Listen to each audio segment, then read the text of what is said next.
The salvage ship Iron Fang drifted through the debris field like a hunting wolf. Captain Han Mirai stood on the bridge, watching the wreckage of what had once been Research Station Alpha 7. Twisted metal and broken hull plates floated past, her view screen, telling a story of violence and death. "Life signs detected," called Omina from her pilot station. Her fingers moved quickly over the controls as she guided their ship toward a damaged escape pod. 3 survivors, maybe 4. Mirai nodded and turned to her weapons officer. "Yoon Jae-won, keep scanning for other ships. Whoever did this might still be around." The Iron Fang was not much to look at. Built from spare parts and salvaged equipment, the ship looked more like a flying junkyard than a proper vessel. But it was home to Mirai and her crew of human outcasts. In a galaxy where most species saw humans as barely controlled savages, they had found each other in the lawless sectors, beyond civilized space. "Pod is secure," reported their engineer from the cargo bay. "Bringing the survivors aboard now." Minutes later, 3 aliens were carried into the ship's medical bay. 2 were unconscious, their blue skin pale from oxygen loss. The third, a tall being with 4 arms and silver eyes, grabbed Mirai's jacket as she approached. "You have to warn them," he gasped. "The Villani. They have a weapon, something terrible." "Slow down," Mirai said gently. "You are safe now. What is your name?" "Dr. Kim Junho," the alien replied. "I am a xenobiologist. We were studying neural patterns when they attacked." Mirai frowned. "Dr. Kim Junho? That is a human name." The alien's form shimmered and changed. The blue skin faded to pale brown, and the extra arms vanished. Before them stood a human man in his 30s wearing a torn research uniform. "Identity scrambler," he explained, touching a device on his wrist. "It helps me get work in places that do not hire humans." Mirai understood. In the Galactic Council territories, humans were considered too aggressive and unpredictable for most jobs. They were given only the dangerous work that other species would not do. Salvage, mining, security, and lawless sectors. The kind of jobs where being seen as violent was actually useful. "What happened to your station?" she asked. Dr. Kim pulled out a datapad that had somehow survived the attack. "We were researching different species' brain patterns for a medical project, but the Villani Empire wanted our data for something else." "The Villani are researchers too," Mirai said. "They study other species, write papers about primitive cultures." "No." Dr. Kim shook his head. "They are not researchers. They are weapons makers. They have been collecting neural pattern data from every species in the galaxy. They are building something that targets specific brain types." He showed her files on his datapad. Images of brain scans from dozens of different alien species, all carefully cataloged and analyzed, but something was missing. "I do not see any human brain patterns here," Mirai observed. "That is because they could not get any. Humans are banned from most research facilities. The Villani have data on everyone except us." Their conversation was interrupted by alarms throughout the ship. Yoon Jae-won's voice came over the communication system. "Captain, 3 ships approaching fast. They match Villani design patterns." Mirai rushed back to the bridge, Dr. Kim following close behind. On the view screen, 3 sleek vessels were closing in on their position. The ships were beautiful in their deadliness, with smooth curves and energy weapons that glowed like blue stars. "This is Villani Research Vessel Zektar," came a cold voice over the radio. "You are harboring stolen Imperial property. Surrender the research data, and we will allow you to leave." Mirai looked at Dr. Kim, who was shaking his head frantically. "They will kill everyone who knows about their project," he whispered. "Unknown. Villani vessel," Mirai replied into the radio. "We are operating in neutral space under salvage rights. We found survivors and debris, nothing more. Scans indicate you have recovered research materials. Return them immediately or face the consequences." Mirai cut off the radio and turned to her crew. "Minha, plot a course to the nearest inhabited system. Jae-won, charge all weapons. Everyone else, prepare for a fight." "Captain," Dr. Kim said urgently, "you do not understand what they are planning. Their bioweapon could kill billions of people. Then, we better make sure they do not get the chance to use it," Mirai replied. The Iron Fang was small and fast, but the Volani ships were built for war. As energy beams lit up the space around them, Mirai realized they were badly outgunned. But humans had survived this long by being clever, not by fighting fair. "Take us into that asteroid field," she ordered. "Let us see how well those pretty ships handle some rocks." The Iron Fang dove between massive floating stones, using them as cover from the Volani weapons. The larger alien ships followed, but they were less able to maneuver in the tight spaces. "They are hurting us," J1 observed. "Trying to push us toward open space where they can surround us." "Then let us not go where they want us to go," Mirai said. "Minha, take us deeper into the field. Find the biggest, most dangerous rocks you can." As their ship twisted through the asteroid maze, Dr. Kim studied his research data.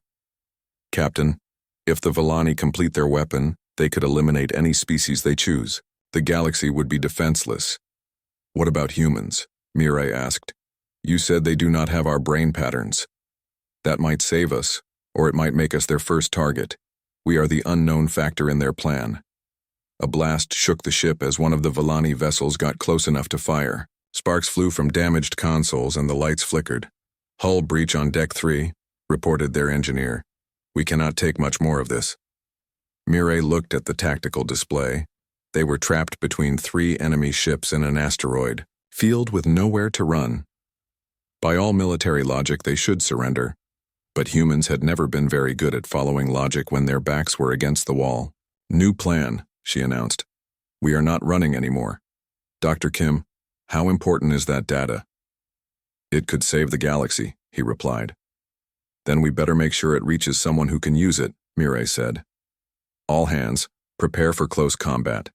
We are going to show these Volani what happens when they corner a pack of human wolves." The Iron Fang turned toward the nearest enemy ship, engines at full power. Sometimes the best way to escape a trap was to bite the thing trying to catch you. The first colony died in silence. 3 million beings lived on Kepler-7, and within 2 days they were all gone. The emergency beacon sent only static before cutting off completely. Captain Han Mirai stood on the bridge of her salvage ship, watching the news feeds with cold anger. The Galactic Council was calling it a mysterious plague and sending investigation teams. But Mirai knew better. She had seen Dr. Kim Junho's research data from the destroyed station. "Captain," called her pilot. "Oh, Minha," from the navigation station. "We have 3 Volani hunting ships closing in fast. They found us." Mirai looked at the scanner display. 3 sleek vessels, each twice the size of her Iron Fang, were moving toward them through the asteroid field. Their weapons were already charging. "How long until they reach us?" she asked. 8 minutes, maybe less," Mina replied, her hands dancing over the controls. "They are fast ships." Dr. Kim Junho rushed onto the bridge, carrying a data pad. His face was pale with worry. "Captain, I finished studying the samples from the research station. The bioweapon targets brain patterns. It kills by shutting down the nervous system of most species. But humans, we might be different." "Different? How?" Mirai asked, still watching the approaching ships. "Our brains work differently because of how we evolved. We were hunters for millions of years. The weapon might not work on us the same way." A blast shook the ship as the first Volani vessel opened fire. Sparks flew from damaged systems and the lights flickered.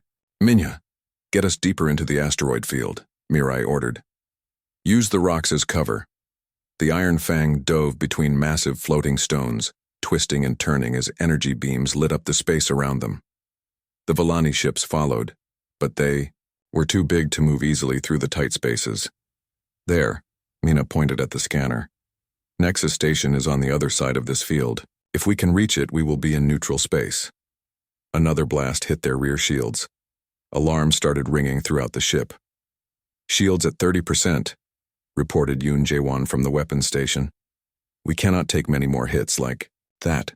Mirai gripped her chair as the ship shook again. "Then we better not get hit. Minha, show me what this ship can really do." The Iron Fang spun through a gap between 2 asteroids so narrow that the hull scraped against rock. One of the Volani ships tried to follow and clipped its wing on the stone. It spun out of control and crashed into a larger asteroid, exploding. in a bright flash. Two left, Jaewon said with satisfaction. But the remaining Vellani ships were learning. They split up, trying to trap the Iron Fang between them. Energy beams crossed the space ahead, cutting off escape routes. There, Mirai pointed at a dark shadow ahead. That asteroid has caves. Take us inside. Captain, we do not know how deep those caves go, Minha protested. Better than being dead out here. Do it. The Iron Fang dove into the asteroid's hollow interior just as the Vellani ships closed in. The tunnels were pitch black and filled with sharp rocks that could tear the hull apart. Lights, Mirai ordered. Bright beams cut through the darkness, showing tunnel walls covered in strange crystals. The ship moved slowly, carefully, deeper into the asteroid. The Vellani ships are too big to follow us in here, Minha reported. But they are waiting outside both exits. Then we wait too, Mirai said. Dr. Kim, tell me more about this bioweapon. Junho pulled up data on his pad. The Vellani have been testing it for years. They studied the brain patterns of every major species in the galaxy. The weapon works by sending out energy waves that disrupt neural connections. But not human connections? Maybe not. Human brains developed differently. We had to hunt animals much smarter and faster than us. We learned to think in ways other species do not. Track, plan, never give up. The weapon might not understand how our minds work. Yoon Jae-won looked up from his station. Captain, I am picking up radio signals from outside. The Vellani are talking to someone. Mirai walked over to listen. The alien voices were cold and mechanical, speaking in their own language. But the ship's computer translated their words. Target vessel is trapped. Nexus station authorities have been contacted. They will hand over the humans when we arrive. Perfect. The research data must not reach the council. Execute all witnesses. Mirai's jaw tightened. So much for neutral space. Minha, is there another way out of here? I am scanning, Minha replied. Wait. There is a passage that leads to the far side of the asteroid. It is very narrow, but we might fit. Might is good enough. Take us through. The Iron Fang moved deeper into the asteroid, scraping through passages barely wider than the ship itself. Behind them, they could hear the Vellani ships moving to block the main exits. They think we are trapped, Mirai said with a cold smile. Let them think that. An hour later, the Iron Fang emerged from a tiny cave opening on the asteroid's far side. The Vellani ships were still waiting at the main entrances 3 kilometers away. Silent running, Mirai whispered. No engines, no signals. Let us drift toward Nexus Station. The ship moved slowly through space, powered only by momentum. On the scanner, they watched the Vellani ships finally realize they had been tricked. The alien vessels rushed around the asteroid searching for their prey. Too late, Minha said quietly. We are already too far away. But as they approached Nexus Station, Dr. Kim received a priority message on his datapad. His face went white as he read it. Captain, 3 more colonies have gone silent. The Vellani bioweapon is spreading faster than anyone thought. Millions are dead. Mirai looked at the massive space station ahead of them. Ships from dozens of species were docked there, all believing they were safe in neutral space. They had no idea that death was hunting them. Then we better warn them fast, she said, before the Vellani decide that neutral space is not so neutral anymore. The Iron Fang docked at Nexus Station, carrying the last hope for a galaxy that still did not know it was already at war. Nexus Station buzzed with fear and confusion. News of the colony deaths had spread through the massive trading post like wildfire. Alien merchants packed their goods and tried to book passage home. Long lines formed at the communication centers as people tried to contact their families. Captain Han Mirai walked through the crowded corridors with Dr. Kim Junho and her crew. The station's security chief, Commander Lee Donghyuk, met them at the main plaza. Captain Mirai, he said, his face grim. I heard about your escape from the Vellani ships. We need to talk. Lee led them to his office, past nervous groups of aliens, whispering in their own languages. Some pointed at the humans and moved away. Fear made people look for someone to blame. The station administrator wants to hand you over to the Villani, Lee said once they were alone. They promised not to attack Nexus if we give them the humans who stole their research data. And you believe them? Mirai asked. Lee shook his head. I have been watching their ships. 6 heavy cruisers are moving toward us. That is not a pickup force. That is an invasion fleet. Dr. Kim pulled out his datapad and showed Lee the bioweapon. Research. The Villani plan to kill everyone except themselves. They have been preparing for this for years. Then we need to evacuate the station, Lee said. Where will people go? Mirai asked. The Villani ships are faster than most civilian vessels. They will just hunt everyone down in open space. Through the office window, they could see the docking bays filled with ships trying to leave. But the traffic was too heavy. Ships waited in long lines and panic was growing. We need to make our stand here, Mirai said. Turn this station into a fortress. With what? Lee asked. I have 20 security officers and some basic weapons. The station has no military defenses. Then, we make some, Mirai replied. My crew knows how to fight. We can teach others. Lee looked doubtful. These are merchants and traders, not soldiers. Everyone can learn to fight when their life depends on it, Mirai said. The question is, will you help us? Before Lee could answer, alarms started ringing throughout the station. Emergency lights flashed red, and a voice came over the communication system. All inhabitants report to designated safe areas. Hostile vessels approaching. This is not a drill. Mirai and her crew rushed to the command center, where Administrator HFY was trying to coordinate the evacuation.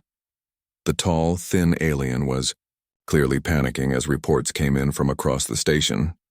6 Villani cruisers arriving in 4 hours, reported the sensor operator. They are demanding we surrender the human fugitives. Give them what they want, HFY said, his voice shaking. We cannot fight the Villani Empire. They will kill everyone anyway, Mirai said. Your evacuation ships are sitting ducks out there. You brought this upon us, HFY accused. Leave our station immediately. No, Lee said, stepping forward. Captain Mirai is right. I have been studying Villani attack patterns from the colony strikes. They leave no witnesses. More alarms rang as the first evacuation ships reported Villani fighters closing in. Screams came over the radio as civilian vessels were destroyed one by one. See? Mirai said grimly. Running away just makes it easier for them to kill you. HFY collapsed into his chair, finally understanding the truth. What do? We fight, Mirai said. My way. Over the next 3 hours, Nexus Station transformed. Mirai's crew spread throughout the complex, teaching anyone willing to learn. Omina showed maintenance workers how to build explosive traps from industrial equipment. Yoon Jae-won turned the station's mining lasers into weapons. Dr. Kim worked with the station's medical staff, preparing treatments for bioweapon exposure. His research suggested that humans might be immune, but other species could be helped if treated quickly. The key is not to fight fair, Mirai explained to a group of alien merchants who had decided to stay. The Villani expect organized resistance they can counter with superior firepower. Instead, we give them chaos. She showed them maps of the station's layout. Hide in the service tunnels, hit them when they do not expect it, then disappear. Make them afraid to turn any corner. This is not honorable combat, complained a Kethron trader. Honor does not stop you from being dead, Mirai replied. The Villani gave up honor when they started murdering entire colonies. Now we give them fear. Lee coordinated the defensive positions while Mirai planned the psychological warfare. When they board the station, we make them think there are humans everywhere. Use recordings of human voices in the comm system. Leave human equipment in random places. Why? Asked a young Zephyrian engineer. Because the Villani studied every species except humans. They know how everyone else fights, but they do not understand us. That gives us an advantage. As the Villani fleet approached, most of the station's population had fled or hidden in the deepest levels. Only a few hundred beings remained to fight, but they were ready. Remember, Mirai said over the comm system as the first Villani boarding pods attached to the station. We are not trying to win a fair fight. We are trying to survive until help arrives. Make them pay for every corridor, every room. The first Volani soldiers entered through the docking bay. They moved in perfect formation, expecting scared civilians to surrender immediately. Instead, they found empty corridors filled with shadows and strange sounds. A mining laser beam cut through their ranks from an unexpected angle. When they turned to respond, explosive charges detonated behind them. Human voices echoed from speakers throughout the station, creating confusion about where the attacks were coming from. "This is not standard resistance," the Volani commander reported to his ship. "The humans are using primitive tactics." "Primitive but effective," his officer replied as another squad was ambushed in a maintenance tunnel. The Volani had trained to fight organized armies with clear battle lines. They had not prepared for an enemy that refused to follow military doctrine. Every time they cleared a section, the humans attacked somewhere else. In the command center, Mirai watched the battle unfold on security monitors. The Volani were winning through sheer numbers, but they were paying a heavy price. Their perfect formations were breaking down as fear crept in. "Dr. Kim, is the bioweapon ready?" she asked. "As ready as it can be," Kim replied. "But we still do not know if humans are really immune." "Then I guess we are about to find out," Mirai said as Volani soldiers finally reached the command center. The battle for Nexus Station was about to become very personal. The Volani bioweapon filled the command center like invisible death. Dr. Kim Junho watched in horror as the alien defenders collapsed, their nervous systems shutting down one by one. Administrator Vexhai fell first, then the sensor operators, then the communication staff. But Captain Han Mirai remained standing. The Volani soldiers stopped at the doorway, confused. Their weapon should have killed everything in the room, but the humans were still alive. Mirai stepped over the fallen aliens and faced the enemy squad. "Impossible," the Volani commander hissed through his translator. "The bioweapon is perfect." "Perfect for everyone except us," Mirai replied, drawing her sidearm. The firefight in the command center was brief but violent. When it ended, half the Volani squad was dead, and the others were retreating. Mirai grabbed the communication controls and began broadcasting on all human frequencies. "This is Captain Han Mirai aboard Nexus Station. The Volani Empire has declared war on the galaxy. Their bioweapon cannot kill humans. We are the only species that can fight back. All human ships, all human colonies. This is not a request for help. This is a call to war." Her message reached human outposts across 3 star systems. In the mining colonies of the Outer Rim, Captain Song Minsok received the transmission aboard his cargo hauler turned warship. He had been running supplies to frontier settlements, but now he had a new mission. "Boys," he announced to his crew of former miners and smugglers, "looks like we are going hunting." Within hours, human ships began converging on Volani positions. They were not military vessels. Most were converted freighters, mining ships, and salvage craft. But they carried crews who had spent their lives in the dangerous frontier, and they were very angry. Captain Song led the first attack on a Volani supply convoy. His fleet of 12 ships hit fast and hard, using tactics no civilized navy would consider. They disabled the escort vessels with focused fire, then boarded the supply ships to steal weapons and intelligence. The Volani fight like they are playing a game with rules, Song reported to Mirai during a brief communication window. They do not know what to do when someone ignores the rules. On the ground, Major Kang So-young was organizing resistance on the occupied world of Haven Colony. The Volani had landed there expecting to find only corpses from their bioweapon, but the human settlers were very much alive and very angry. "We know this planet better than they do," Kang told her fighters as they prepared for another raid. "We know every cave, every canyon, every place to hide. Make them afraid to leave their landing zones." The human resistance used guerrilla tactics that frustrated the Volani commanders. They would attack a patrol, disappear into the wilderness, then strike somewhere else hours later. The aliens had overwhelming firepower, but they could not fight, an enemy they could not find. Meanwhile, at the Galactic Council, Ambassador Pak Hee-jin finally had the attention she had been seeking for years. The other species were panicking as colony after colony went silent. Their fleets were useless against the bioweapon and their planets were defenseless. "The humans warned you," Pak said calmly, as the council chamber filled with angry voices. For years we told you the Villani were dangerous. You called us paranoid. Beasts. This is not the time for blame, declared the Altarian representative. We need solutions. We have a solution, Pak replied. Humanity. We are immune to their weapon. We can fight where you cannot. And what do you want in return? Asked the Corvasan delegate suspiciously. Pak smiled coldly. Recognition, respect, and full military command of this war. The council erupted in protests. Species that had looked down on humans for decades could not accept being led by them. But as more reports came in of Villani victories and human resistance, the protests grew quieter. Back at Nexus Station, Mirai was coordinating the growing human fleet.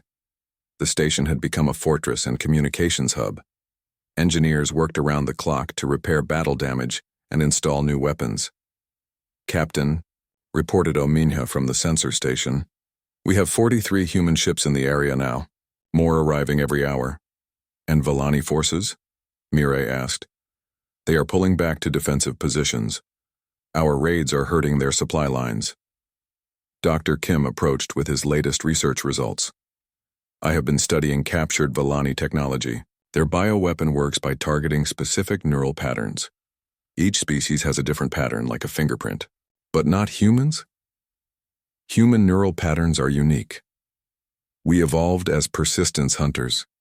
Our brains developed to track prey across vast distances, to never give up, to adapt constantly.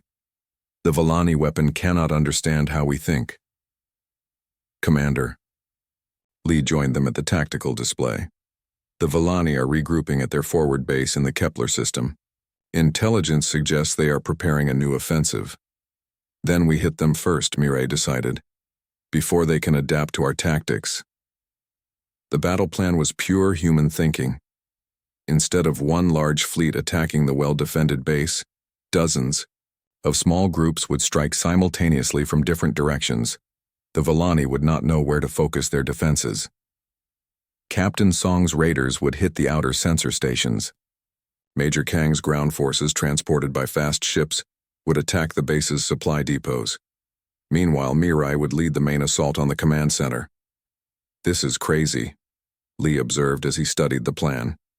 No real military would attempt something so chaotic. Good thing we are not a real military, Mirai replied. We are something the Villani have never faced before. We are a pack. As the human fleet prepared for battle, messages flowed between the ships. Crews shared intelligence, tactics, and encouragement. They were not a formal navy with rigid command structure. They were a network of hunters working together toward a common goal. All ships, this is Mirai, she broadcast as the fleet moved toward the Kepler system. The galaxy called us beasts. They said we were too violent, too unpredictable, too dangerous. Today we show them what those qualities can accomplish. The Villani base appeared on their sensors, heavily defended and confident in its superiority. But confidence was about to meet something it had never encountered before.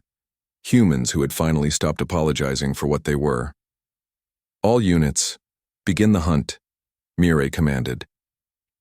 The pack was about to show the galaxy what wolves could do when the sheep needed protecting. The Villani homeworld had never been attacked. For 1,000 years, the Empire had expanded outward, conquering weaker species while their capital remained a symbol of untouchable power. Now, as Captain Han Mirai looked at the massive planet, on her view screen she was about to change that history. The combined fleet floating around her was unlike anything the galaxy had ever seen. Human ships of every size and type filled space for thousands of kilometers. Cargo haulers with welded armor plating, mining vessels converted into bombers, passenger liners turned into troop transports. Each ship flew under its own captain, but they all moved with shared purpose. Final count is 847 vessels, reported Omina from the communication station. Every human ship within 20 light-years answered the call. Admiral Pak Hye-jin, recently promoted by the desperate Galactic Council, stood beside Mirai on the bridge of the Iron Fang. The Council had finally given humanity full command of the war effort after their conventional fleets proved useless against the bioweapon. The Vellani Emperor is in his palace complex, Pak said, reviewing intelligence reports. He has the remaining bioweapon stockpiles with him, enough to sterilize 100 worlds. Then we go get him, Mireille replied simply.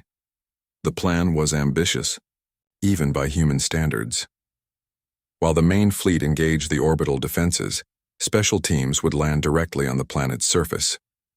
But not in the usual military fashion.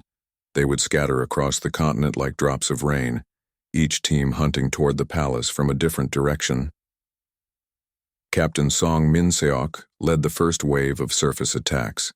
His converted mining ships punched through the atmosphere under heavy fire, their hulls glowing red-hot from laser strikes.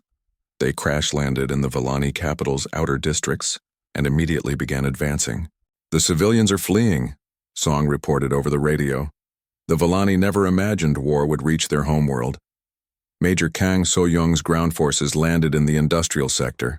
Her teams had spent months studying Vellani psychology, learning their weaknesses. Now they used that knowledge like a weapon. "Broadcast human voices on all frequencies," she ordered her communications specialist. "Make them think we are everywhere." The Vellani defenders fought with their usual precision and coordination, but they were facing something new. Human teams appeared where they were not expected, struck hard, then vanished into the urban landscape.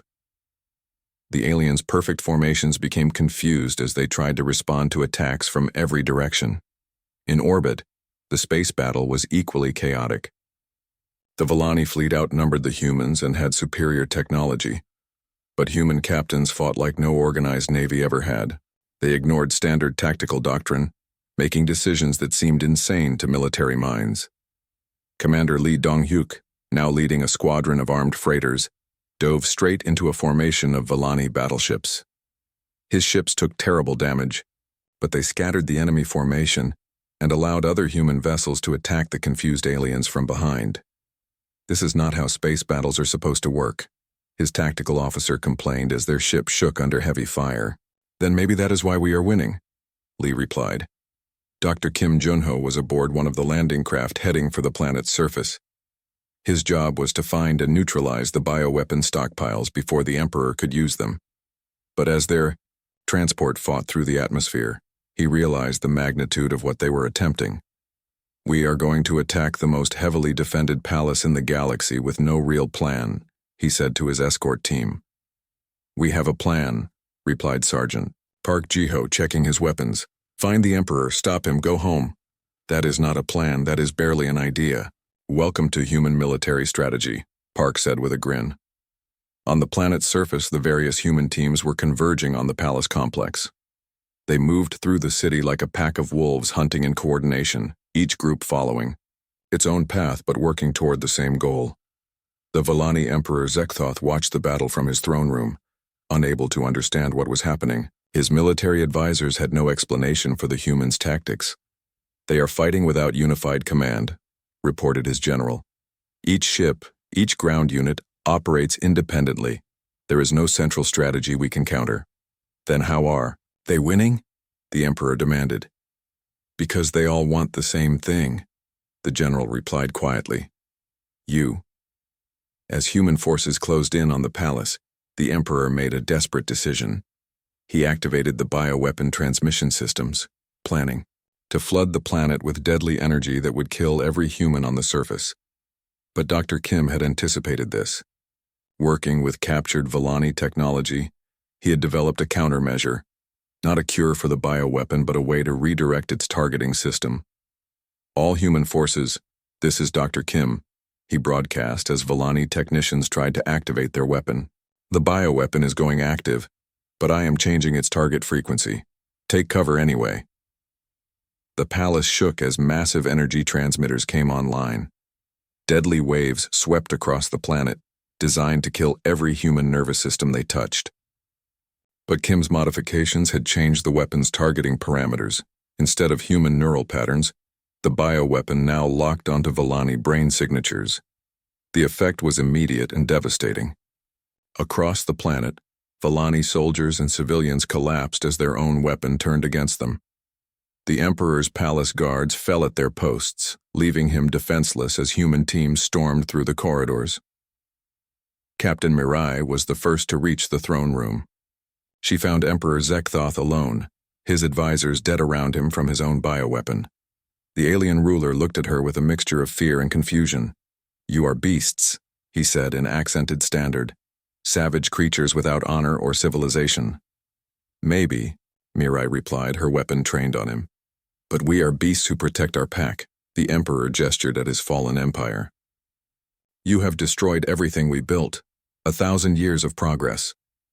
You built it on the bones of species you murdered," Mirai said. "Your progress was paid for with other people's lives." As human forces secured the palace and located the bioweapon stockpiles, reports came in from across the galaxy. Villani forces were surrendering or fleeing.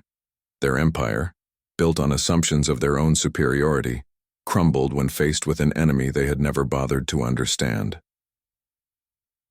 Months later, Ambassador Pakyejan stood before the rebuilt Galactic Council.